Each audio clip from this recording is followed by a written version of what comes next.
Because my stepdad's parents, who despise me, would be attending Christmas, my mom told me I wasn't welcome. I therefore severed all of our connections and halted their financial assistance. However, they arrived at my house a few months later. Long pauses at the beginning of phone calls have always annoyed me. They never deliver good news.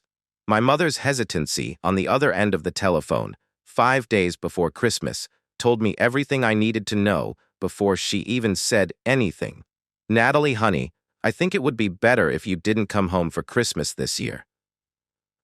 I almost dropped my mug of coffee. "Mom, what are you talking about?"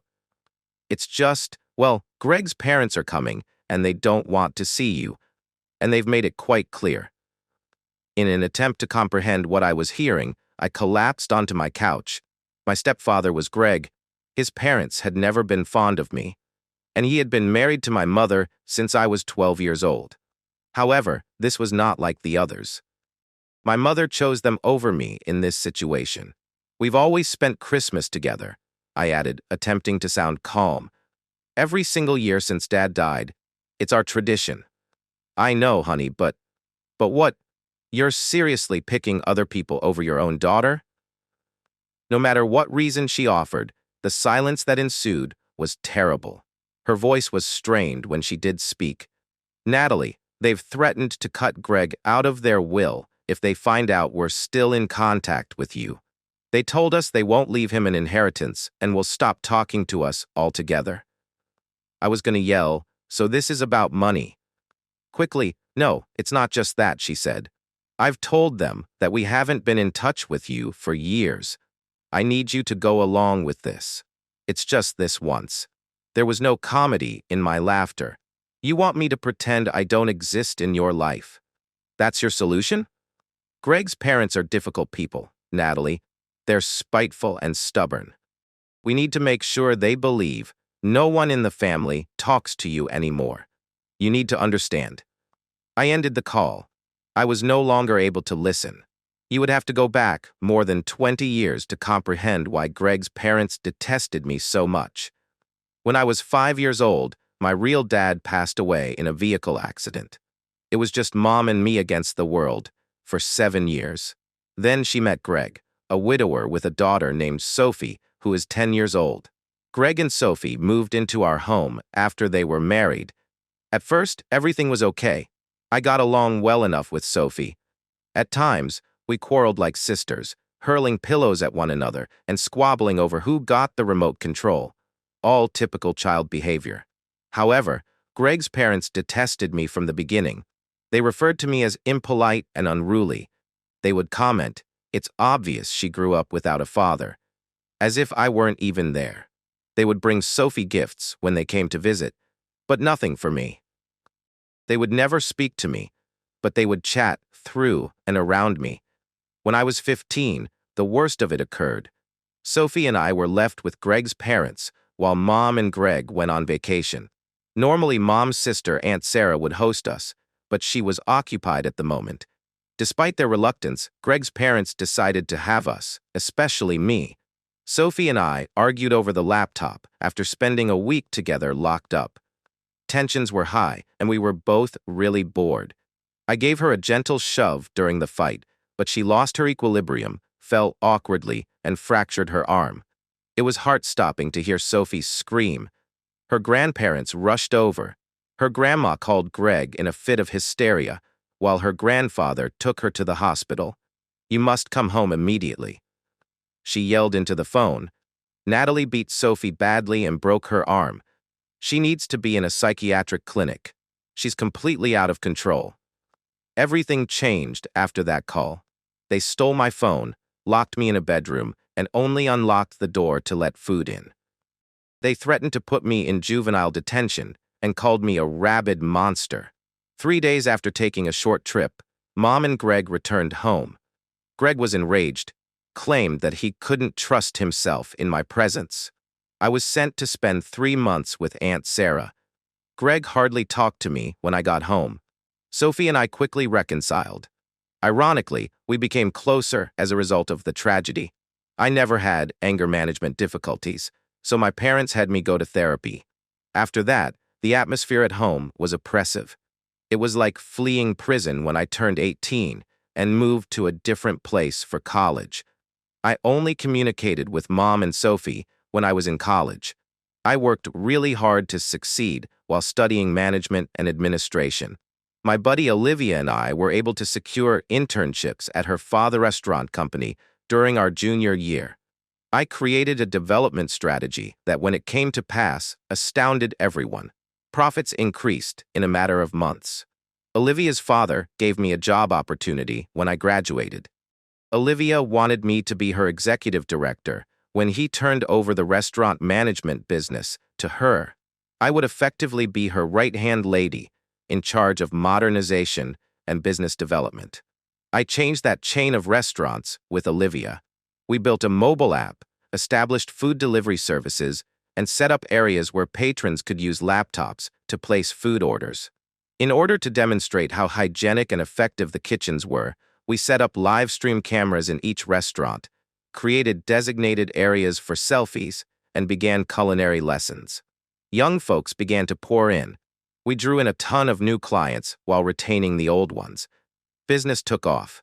All of a sudden, I was paid more than I had ever imagined. I had savings for the first time in my life. At that point, Mom called to discuss Greg's work-related issues. He'd been let go, she clarified. We're struggling to make the mortgage payments. Greg then picked up the phone. Natalie, I'm sorry for everything. You're our only hope right now. I thus consented to assist. I paid them money each month to pay their mortgage. Greg eventually got part-time work, but I continued to pay him. I didn't find it difficult, and they had become accustomed to the assistance. I believed I was purchasing a stronger bond with them. I was mistaken. I spent what seemed like hours sitting on my couch, staring at my phone after that terrible chat with Mom. My mind was jumbled. I needed someone who would listen to me. I rang Sophie's phone. Hey sis, what's up? Sophie's upbeat tone was a stark contrast to my own emotions. Mom just called, I answered, a little trembling in my voice. She told me not to come home for Christmas because your grandparents will be there. Your grandparents threatened to cut Greg out of their will if they found out they still talked to me. Apparently, she's been telling them for years that they don't have any contact with me. Sophie hardly ever cursed at that time. What the hell is wrong with them? I went on, she wants me to play along. Pretend I'm not part of the family anymore, so your grandparents will leave them money someday. Sophie answered, well, the hell with it, with firmness. If you're not welcome there, then I'm not coming either. If they're choosing money over you, then they can do Christmas without both of us. My eyes filled with tears. Sophie was the one member of my family who always had my back, even after everything we had been through. I felt a little better once I hung up with Sophie. I gave some friends I knew had no family Christmas plans a call. By the end of the evening, Sophie and 5 of my friends and I had planned an unplanned orphan Christmas at my flat. Sophie showed up the day before Christmas with a bag full of decorations and a little suitcase. She exclaimed, I raided the dollar store when she threw tinsel and glittery decorations on my coffee table. Your place needs some Christmas spirit. We drank wine, caught up, and decorated my apartment that evening. Neither of us brought up Greg, Mom, or the inheritance issue. For a few hours, nothing had changed. The formal, stressful events we had experienced as children at home were not at all like Christmas Day. Around noon, my pals showed up with food, beverages, or games.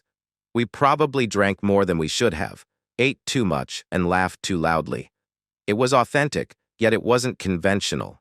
Even Sophie acknowledged at the conclusion of the evening that it was the finest Christmas she had experienced in a long time. Naturally, though, reality has a way of getting in the way. Before going to bed, I was browsing Instagram when I came upon a post from Mom. In their living room, she was grinning beside Greg's parents, who were all dressed in similar Christmas sweaters. So blessed to spend this special day with family, the caption said. Family. The word made my stomach turn like a dagger. I was no longer family. It was inconvenient to conceal the truth about me. That night, I was unable to sleep. Every monthly mortgage payment I'd been making and the Instagram post kept playing back in my head. I believed I was mending past wounds each time I sent that money. Constructing bridges. I now saw that I had only been purchasing the false sense of family. The following morning, I decided I canceled the automatic transfer to my parents' mortgage account by using my banking app. I was tired of being exploited, even if it was small. It was 3 weeks later. Thankful for the post-holiday influx of new restaurant patrons who had made New Year's resolves to try new places, I poured myself into my work. I welcomed the diversion as Olivia and I worked on plans to open a new site. Then Mom called. A part of me wanted to hear what she had to say, but I almost didn't respond. She said, "Natalie, there's a problem with the mortgage payment," without even extending a greeting. "Did you forget to send it?" "I didn't forget," I answered, maintaining a steady tone. "I canceled it." Silence fell for a beat. "What do you mean you canceled it?" "I mean, I'm not paying your mortgage anymore," she said in a panic, "but we're counting on that money. The payment is due today." "You should have thought about that before you betrayed me for your in-laws' money," I replied. "You chose them over me. Now you can ask them to pay your mortgage." "This is about Christmas. Natalie, you're being childish." We explained why. "You explained that money is more important to you than I." Message received. Then her voice shifted from one of terror to one of accusation. "I know what you did. You know. You convinced Sophie not to come for Christmas. You turned her against us." "What? I didn't. You know what? I had to tell Greg's parents that she was seriously ill. I had to lie and make up a whole story because of you." What I was hearing was unbelievable. "You've gone mad because of this inheritance thing. Normal people don't invent illnesses for their children, Mom. They don't disown them for money." "You have no idea what you're talking about," she said, "after everything we've done for you." "What exactly have you done for me lately, Mom? Besides kicking me out of Christmas and lying about my existence?" She ended the call. The months that followed were calm. I didn't get in touch, and Mom didn't call again. Sophie stayed in contact and went to visit whenever she could. She had become the only family member who hadn't misled me and my only true link to my former existence. I threw myself into new initiatives and concentrated on my work. Olivia and I opened a new restaurant across town as part of our restaurant brand expansion. It was a good business. Life was steady. However, when I thought about my family, I still felt empty. Then Sophie called one evening in late April. "Hey, I'm going to come visit you tomorrow. That okay?" Her voice seemed strange, but I didn't press the issue. When Sophie felt like it, she had always been straightforward. My doorbell rang shortly after 12 the following day. When I opened it, Mom and Greg were standing there in addition to Sophie. I took a step back and nearly slammed the door, asking myself, "What the hell?" Sophie raised her hands. "Hear them out, Natalie, please." It was clear from their faces, Sophie's begging, Greg's uneasiness, and Mom's anxiety, that this would not be a quick chat. Like strangers, they shuffled into my living room, which they sort of were now, I suppose. Mom held her handbag close to her chest. Awkwardly, Greg stood beside the window. Sophie cleared her throat. "So, I think Mom and Dad have something they want to say." Mom inhaled deeply. "Natalie, we came to apologize. What I did at Christmas was wrong." She appeared to think that was sufficient. But I waited for more. "That's it?" I inquired at last. "We're missing you," Greg continued. "The house isn't the same without you." Dropping by the house I wasn't welcome in at Christmas. The house where you pretend I don't exist whenever your parents visit. I didn't care that my voice was getting louder. "You're gonna have to do better than we miss you." Sophie put her hand on my arm. "Let them finish, Natalie." Mom gave a clumsy smile. "You're right to be angry. We betrayed you. I betrayed you. I put money ahead of my own daughter, and I've been sick about it ever since." "Your financial assistance is no longer required," Greg stated. "I found a new job, better than the old one." We're managing the mortgage payments just fine. That's not why we're here. I said, then why are you here? Mom responded, because we're family, with a crack in her voice. And we almost threw that away. For what? For my in-laws' approval. For money we might get someday. It was wrong. I hesitated because of something about her genuineness. I had been prepared for manipulations, guilt trips, and justifications. I wasn't ready for sincere regret. I asked Greg, what about your parents? They still planning to write you out of the will if they find out we talk. Greg's gaze shifted to his hands. I called them after you stopped sending money, told them I wasn't going to pretend anymore, that you're my daughter too. His words, they flew off the handle, went on, threatened to disown me, just like they said they would. We had a huge fight. So what changed? I did, said Sophie. I called Grandma and Grandpa and told them I knew everything, that I fully supported you and Dad, and if they couldn't accept you as part of our family, then they'd lose me too. Mom gave a nod. They called back 1 week later, said they'd calmed down and were willing to accept things. They're not ready to lose Sophie. I was at a loss for words. I wanted my family back. Therefore, I wanted to forgive them. Another part recalled how effortlessly they had ignored me when it suited them.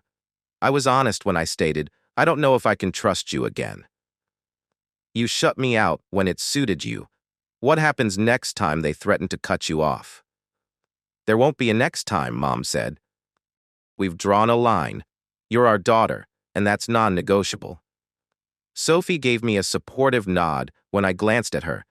Then I looked at Greg, who appeared more sincere than I had seen him in a long time. At last, at Mom, whose eyes were watering. I'm not saying everything's fine now, I remarked cautiously. It's going to take time, but I'm willing to try. Mom sobbed and came running to give me a hug. I was not yet ready to surrender, so I stayed rigid in her arms. When Mom finally let me go, Greg said, we've been looking into family therapy. All four of us, to work through the old stuff, not just this recent mess. Therapy. I couldn't contain my astonishment. When I was a teenager, Greg had always laughed at my forced anger management classes. Sophie said, it was Dad's idea, with a proud expression on her face. He says we all have baggage we need to unpack. Greg said, I should have defended you years ago. After the accident with Sophie's arm, I knew it wasn't your fault. But I let my parents dictate how I treated you. That wasn't right. I reflected on the years I had devoted to gaining his acceptance. Counselors attempted to fix me throughout those therapy sessions, but I wasn't broken. Despite everything, I continued to provide for them in the hopes that they would come to love me. Hours of agonizing but important discourse lasted that evening. We discussed previous wounds that I had assumed had healed, but that had obviously not, regarding the betrayal that had been the final straw during Christmas, regarding the necessary steps to restore confidence. We had a plan by the time they departed.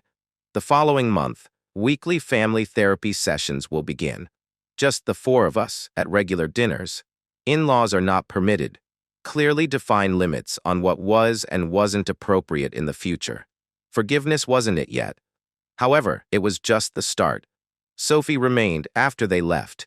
With the familiarity of a sister who knew she was welcome, she fell into my couch. You okay? She inquired. I don't know, was my honest response. Part of me wants to believe them. Another part is waiting for the other shoe to drop. She pulled at a stray thread on my throw cushion and said, I get that. For what it's worth, I think they mean it this time. You should have seen Mom after Christmas. She was a mess. Kept saying she'd made a horrible mistake. Did they ask you to arrange this? Sophie gave a head shake. It was my idea. I was tired of being the go-between, of hearing them talk about how much they missed you while knowing they'd hurt you so badly. I reclined, suddenly worn out. I'm not sure family therapy is going to fix everything. Probably not, added Sophie. But it's a step, and I'll be there too, making sure they don't backslide. I gave my sister a smile. My genuine sister, blood or not. When did you get so wise? Learned from the best, she replied, putting her hand on my shoulder. You never gave up on me, even when we were kids, and I was a total brat. Now it's my turn to not give up on this family. After Sophie left that evening, I sat by myself in my apartment, contemplating second chances. About family, the one you select and the one you are born into. About pardoning. I wasn't sure if I was prepared to give my parents complete access again. Once lost, trust is difficult to rebuild. But perhaps, just perhaps, we could use the fragments of what had been destroyed to create something new. As you can anticipate, the first family therapy session was quite uncomfortable.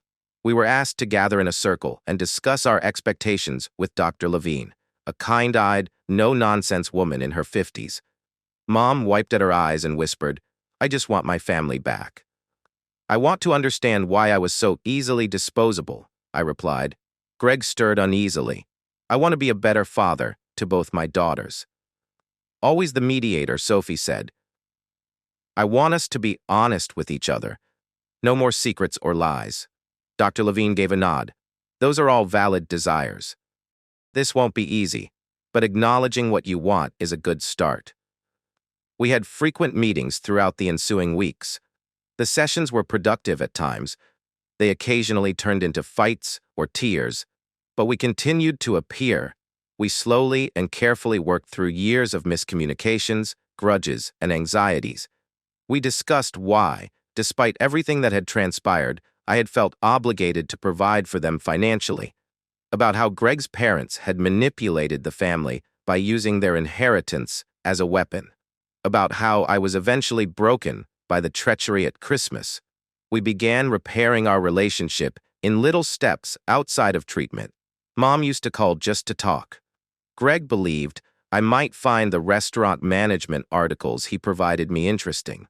Sophie and I continued to have a closer sisterly closeness than before. After 2.5 months of treatment, Greg's disclosure about his own upbringing was a turning point. "My parents always used money to control me," he stated. "Growing up, if I didn't behave exactly as they wanted, they'd threaten to cut me off.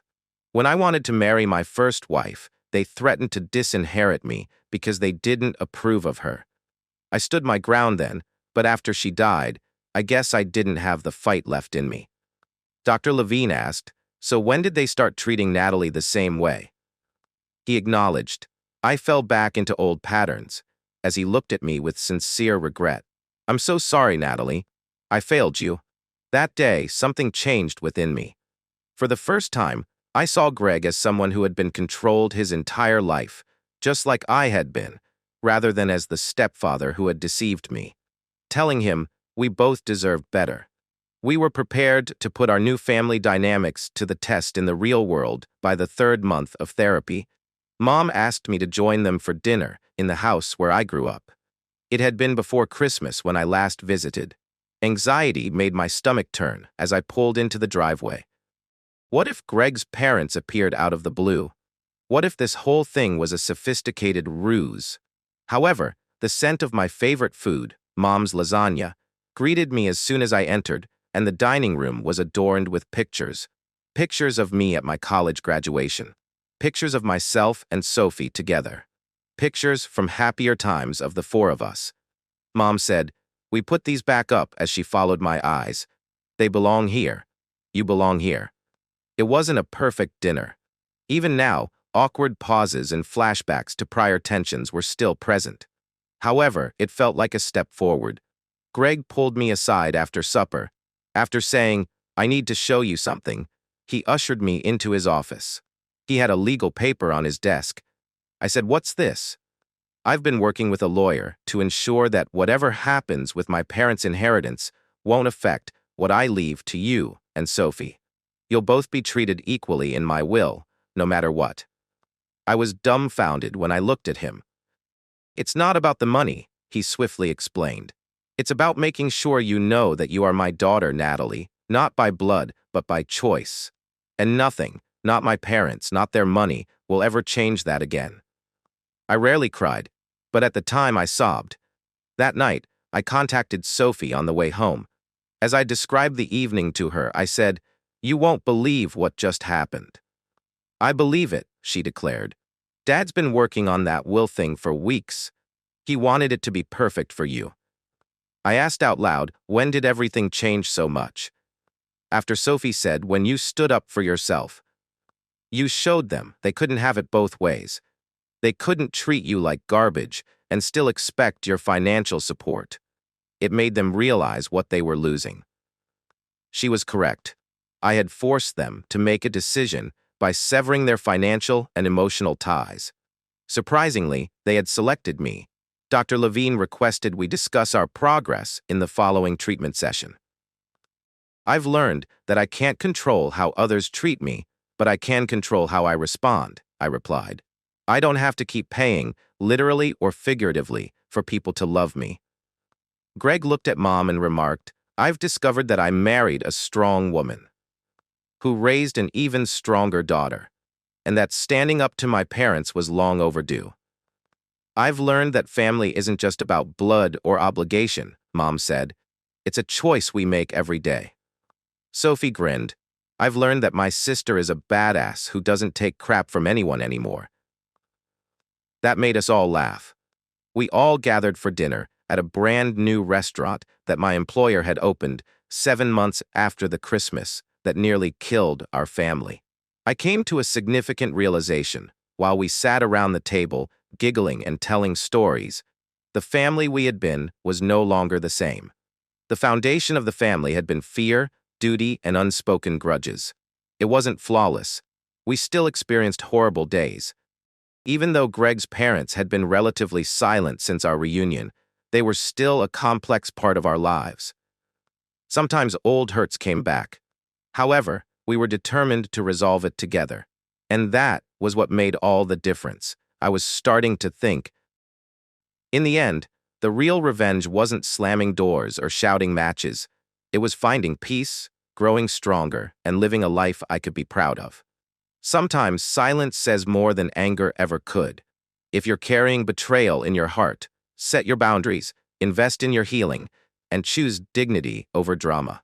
You don't owe anyone your pain. And you're not alone. Share your story in the comments. Let's talk, listen, and maybe even heal together. What helped you rise above the hurt?